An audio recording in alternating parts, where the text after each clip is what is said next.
Om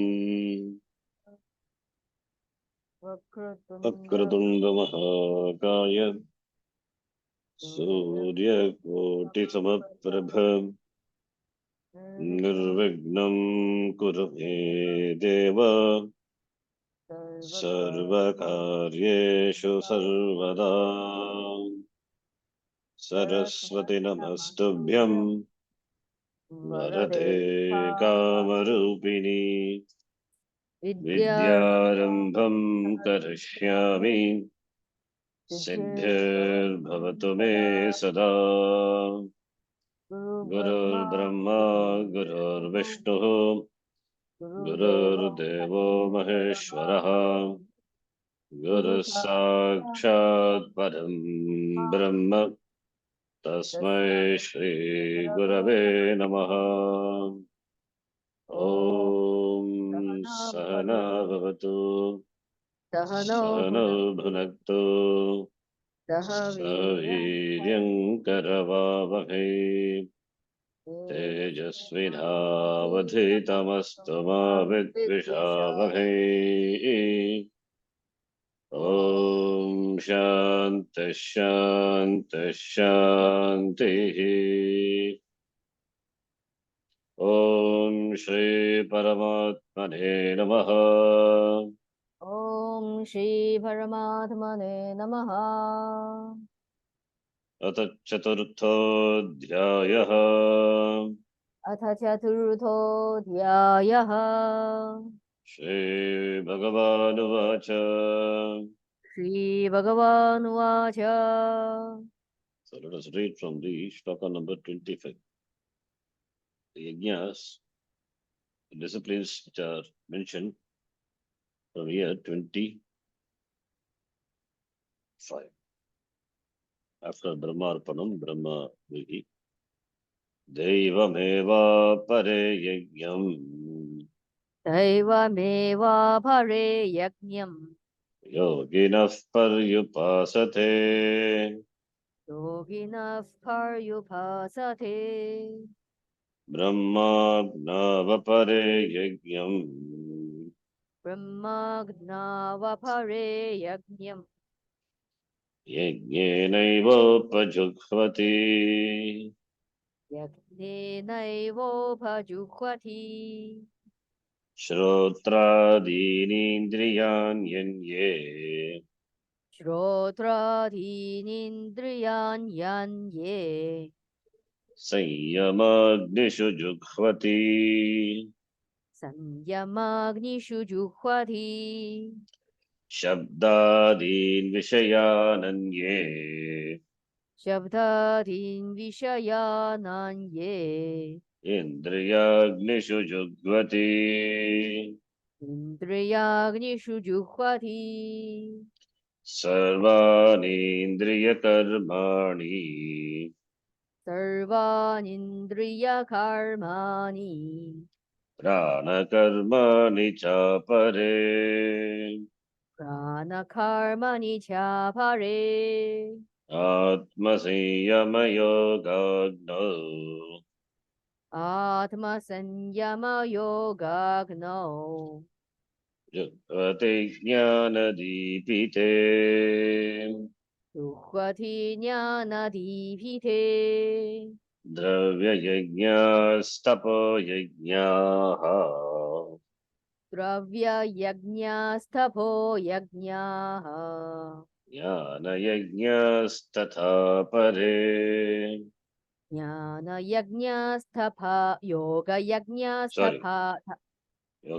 योगयज्ञास्तथा परे Yoga yajnasthatha pare. स्वाध्यायज्ञानयज्ञाश्च Svadhyaya jnana yajnascha.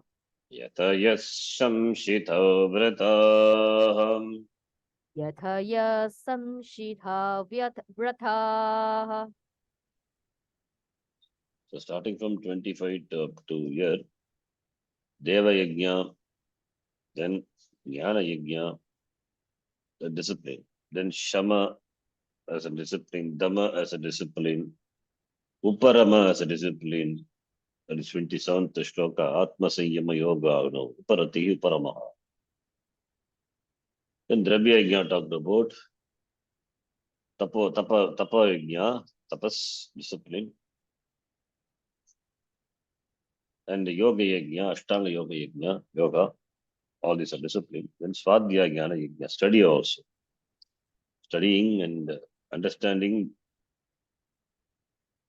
one's Shaka, one's Veda, one's Shaktis, one's Shaka of the Veda.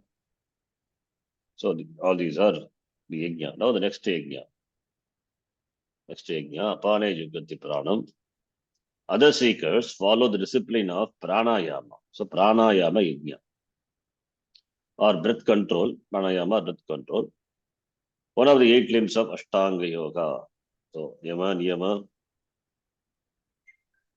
Asana. That 8 limbs are there. Pranayama, Pratyahara, Dharana, Dhyana, Samadhi. So Pranayama is one of the 8 limbs of the Ashtanga Yoga, which is also looked upon as a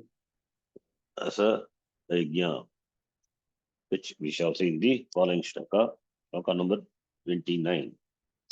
Apane jukhvati pranam. Apane juhvati pranam. Prane panam tatha pare. Prane panam tatha pare. Prana panagati ruddhva. Prana panagati ruttva. Pranayama parayana. Pranayama parayana. Apare others. They are pranayama parayana. They are committed to the practice of this pranayama. Inhaling the puraka, then kumbhaka, rechaka, a particular ratio, 1:4:2. That is a recommended ratio. So pranayama parayanaha. So prana, apana, gati, movement. Gati is movement. Gamdhatu. Movement of prana and apana. Gati. Ruddhva. Stopping. Stopping. It means regulating. Regulating prana, apana. Regulating prana, apana. The first line. Apane pranam jugvati. Apana is outgoing breath. Apana. Prana is incoming. So prana is offered into apana. And prana, in the prana incoming breath, apana is offered. So it's a yajna. Incoming breaths are offered to the outgoing breath. Outgoing breaths are offered to the incoming breath. So it is itself is looked upon as a yajna. As you offer in the yajna, the avis, the ahuti. Similarly, incoming should be followed by outgoing. If it goes in, it has to come out. If it goes out, it has to again come in. If it doesn't come in, prana doesn't go inside. Doesn't inhale. Only he exhale. That's the last exhale. Then gone. Life is gone. Person is no more. So inhaling must be followed by exhaling. Exhalation. Exhalation must be followed by inhalation. So it is now the inhalation is offered into exhalation. It is like yajna. It is upasana. Therefore, you have to do the superimposition. This is deliberate superimposition. Discipline. So here all this is also a kind of upasana. Offering. It's offering. I offer prana to apana, without going breath. I inhale so that I can exhale. I exhale so that I can inhale. So exhale is offered to the outgoing breath is offered to the incoming breath. So this is the discipline, regulation of breath. Regulation of breath is important for controlling the mind. A troubled mind, a disturbed mind can be controlled by breath control. There is a connection between the breath and the mind. As the breath, so the mind. When your mind is agitated, then your breath, you will see that your breath is disturbed. Your breath will be irregular, or it will be fast and irregular. Or if your breathing is fast and irregular, then you won't be able to think properly. So they are connected because pranamaya kosha. So the physical body sustains physical body, and the mind, manomaya kosha, all they that mind is also is annam, made of annam only. It is sukshma annam. So that requires sukshma annam, and that also involves the function of the mind involves the support of the prana. Without prana, the mind also cannot function. There's a story in Chandogya.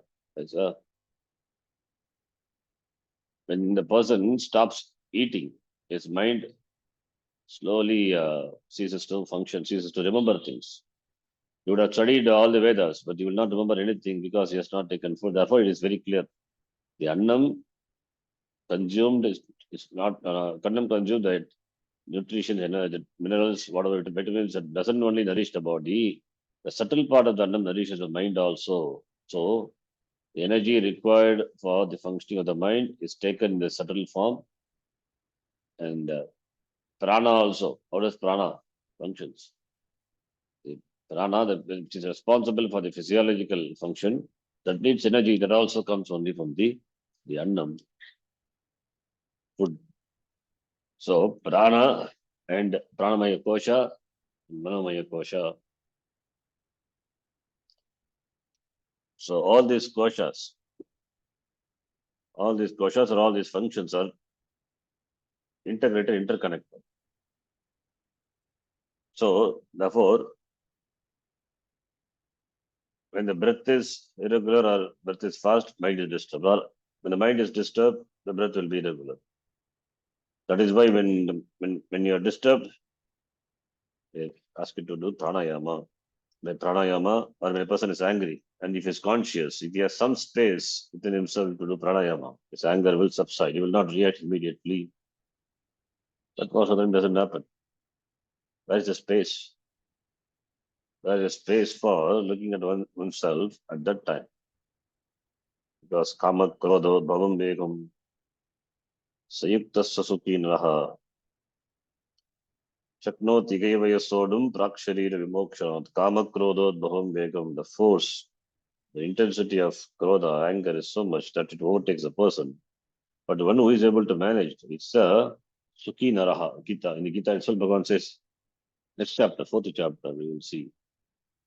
Now let us read further. Those who practice breath control as a yajna, it is a yajna, discipline. It's called, they're called pranayama parayanaha. So pranayama is a yajna.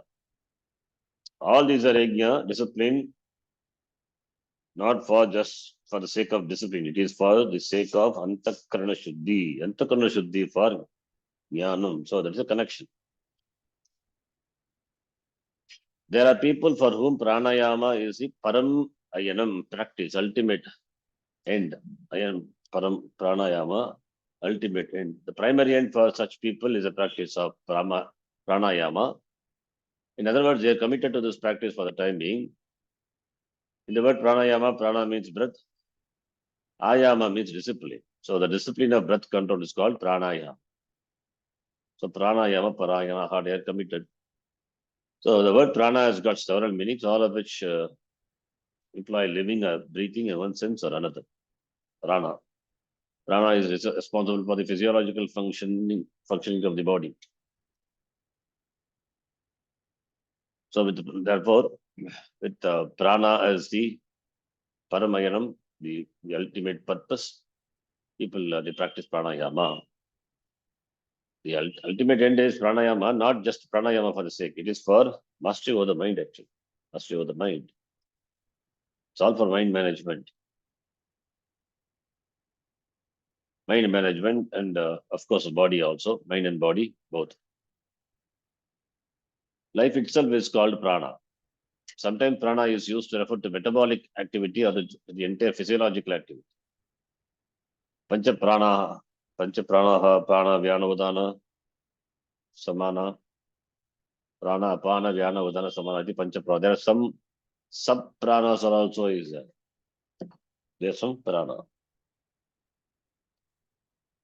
In the Vedanta Sara, it is mentioned sub prana. Main prana we know. Prana, apana, vyana, udana, samana. There are some sub prana. Naga, Kurma, Krikala, Devadatta, Dhananjaya, iti. They are called upapranaha. They are also thus responsible for certain physiological function. Anyway, these subpranas can be brought under this panchaprana. The functioning of them can be brought under panchaprana. Therefore, they are not enumerated. Otherwise, the 5 plus 5 that will become 10 pranas. So some people say 10, we say 5 because the 5 includes the function of the other 5 also. Therefore, 5 panchaprana. So digestion, circulation, digestion, assimilating the food, samana, and circulation, that is vyana, and so on. So are each referred to as different pranas. And collectively they are called prana also. So prana is the word is used for the incoming breath, and it is referred to it is used referred to all the 5 pranas together also. Apana is outgoing, the downward movement. In addition to these general meanings, prana also has a more specific meaning. The outgoing breath or exhalation is called prana. The incoming breath or inhalation is called apana. Here there's a note. Praggamanavan vayuhu pranaha, the air that goes out. The air that goes out is called pranaha. Adhogamanavan vayuhu, the air that goes down is called apanaha. This is the definition. Pranaha, praggamanavan, that goes upward.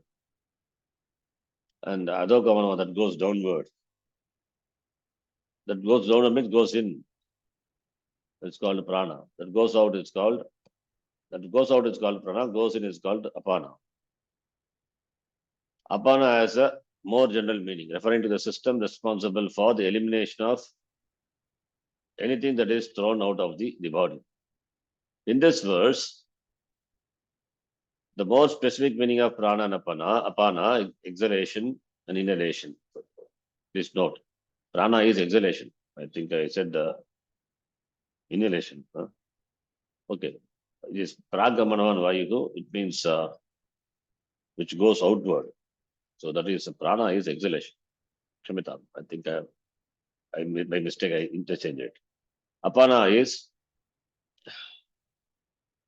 adhogamanavan vayuhu. Pragamanavan vayuhu, adhogamanavan vayuhu. So in this word, the more specific meaning of prana and apana, exhalation, inhalation, is implied, wherein the act of respiration is presented as a discipline performed as a yajna. So prana is pragamanavan vayuhu, that goes out.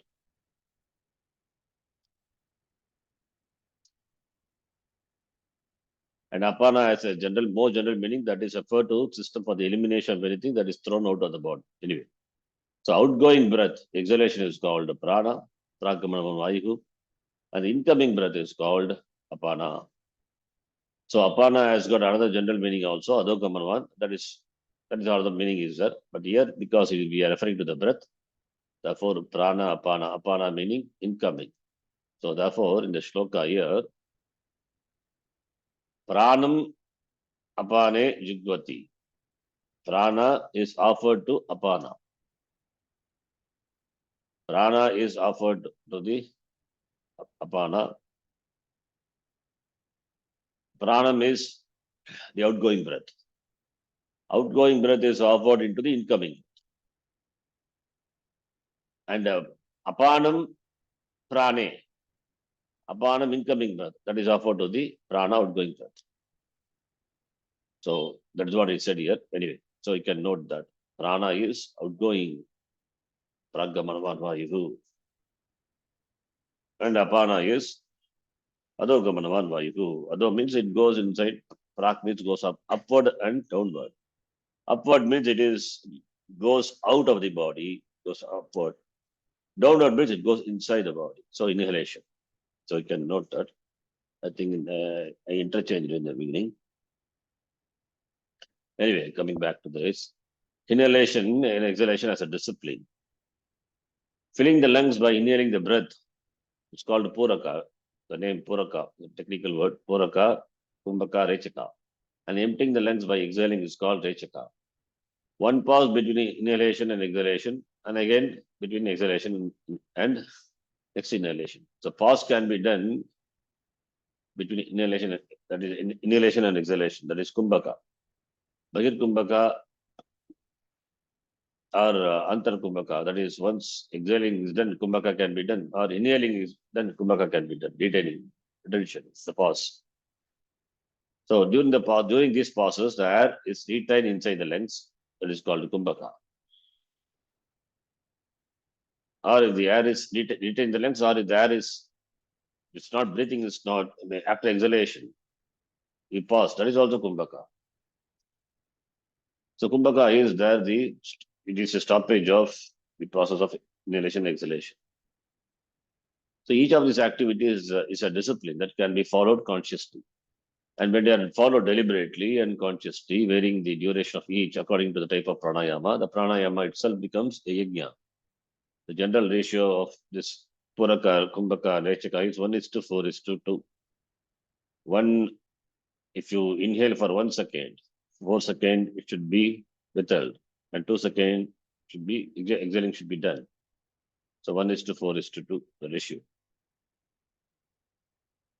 So mastery over the breath as a discipline for mastery over the mind or preparing the mind for jnanam. So in this shloka, Bhagavan mentioned 3 types of pranayamas. The very practice becomes yajnas. The first one is in which prana, the exhalation, is offered unto inhalation apana. This is a kind of puraka pranayama in which exhalation is given predominance over, inhalation is given predominance over exhalation. Apane, in the apana, in the incoming breath, pranam, outgoing breath is jukvati offered. The second one is the one in which apana, the inhalation, is offered into prana, exhalation. This kind of pranayama is rechaka pranayama, in which the prana, the exhalation, is given predominance over prana, inhalation. Therefore, prane, apanam jugvati, unto the prana, the apanam is offered. Apanam is inhalation, prana, exhalation. The third is the one in which both the flow of both inhalation and exhalation are stopped and is retained either inside the lungs or outside the lungs. Inside the lungs, that is after inhalation, after apana, or retained outside the lungs, that is after prana. This is kind of pranayama called Kumbhaka pranayama. So therefore one can extend the duration of this Kumbhaka. So that means the person is able to stop the breath comfortably for a certain period of time. So that increases the lifespan, in fact. They say the lifespan of a person, everyone has a certain lifespan. It's all prarabdha, written. It is written on everybody's head. So many number of breaths one has to undertake. One will do, that is the given lifespan, so many number of breathing. Say for example, if we breathe, they say 72 times, like the heart beats 72 times a minute. Similarly, breathing also, every day the breathing. Every minute, how many breaths? So similarly every day. So like that, if you calculate for an average man, how many breaths he would do for 100 years. So his 100 years, if suppose the lifespan is over, it means he must have done so many number of breathings. So that is the ayuhu, that is his span. But if the person has controlled it by kumbhaka, he has extended. Therefore, his lifespan is extended. Because unless he completes so many number of the cycle of this breathing, he cannot die because that is his prarabdha. So by kumbhaka pranayama, one can extend one's lifespan, longevity. That's how the ancient people lived longer. Therefore, here the inhalation and exhalation are offered unto the retention, kumbhaka. So prana, apana, gati, rudva, the movement of prana and apana is stopped. That is kumbhaka. Breath retention, that is kumbhaka. The exhaling flow of breath is called pranagati. The exhalation is prana and the movement is called gati. Therefore, movement of the prana outwards is called pranagati. The inhaling flow is called apanagati. Now, both the gatis are stopped. Both the pranagati and apanagati are stopped by the person, meaning that the breath is retained in the lungs for a certain length of time. This retention is called kumbhaka. Kumbha means pot. Just as water is written in a pot, similarly, air is written in the lungs. That's why it's called kumbhaka. During kumbhaka, there is no breathing activity. The person does neither prana or apana. Stopping both the flow of prana and apana, pranapana gati rudva, the person offers one into the other. That is, the exhaling breath, prana, and the inhaling breath, apana, are each offered in both breath retention. That is called kumbhaka pranayama. So prana, apana, gati rudva, prana, the outgoing breath, and apana, ingoing breath. They are offered in breath retention. Retention, that is kumbhaka. So kumbhaka is of twofold. That retention takes place after exhalation. It's called inside retention, antak kumbhaka. After exhalation is done, after inhalation, the prana is stopped. The apana is not done immediately. The prana is retained in the lungs itself. It's called antak kumbhaka. And the retention that takes place after exhalation, called outside retention, bagish kumbhaka. So kumbhaka can be either inside or outside. Antak kumbhaka, bagish kumbhaka. The duration of, that is, the difference is antak kumbhaka, meaning that time the lungs will be filled with air. Bagish kumbhaka, the lung will not be filled with air. It will be empty, almost. The duration of each of these kumbhakas depends on the relative duration of inhalation and exhalation.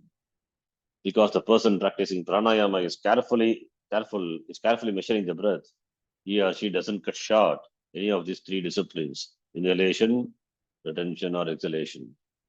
Any impulse to do so is not followed by the person. He or she maintains the stipulated time ratio, 1:4:2.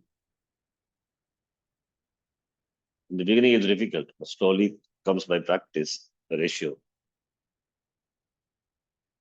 Therefore, there is a discipline involved. This is a yajna in the discipline. Therefore, there you can see yajna is there. In this, a discipline is there. Into the outgoing breath, the incoming breath is offered, and into the incoming breath, the outgoing breath is offered.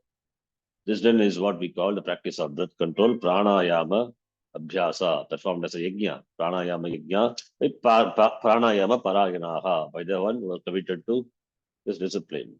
So pranayama yajna for gaining certain tranquility, alertness, steadiness of the mind. So it is for preparing the antakaranam.